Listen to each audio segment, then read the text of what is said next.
Getting Sibron. In today's video, I will show you how to unsend messages on Pinterest. Before you get started, please subscribe our YouTube channel. First of all, simply open up Pinterest on your device. So once you open Pinterest on your device, simply go to the message option over here.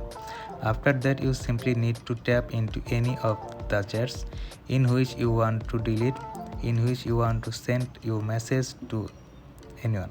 So for example, over here I am having this chat with this lady. So simply go to the profile. Out of that, you need to simply tap on the message. So wait a second, simply tap on message.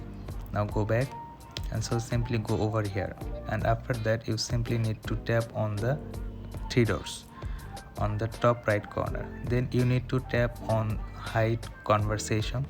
That's how you will successfully hide the message, and also that it will be unsent. So that's how you can unsend message on Pinterest. Thanks for watching this video.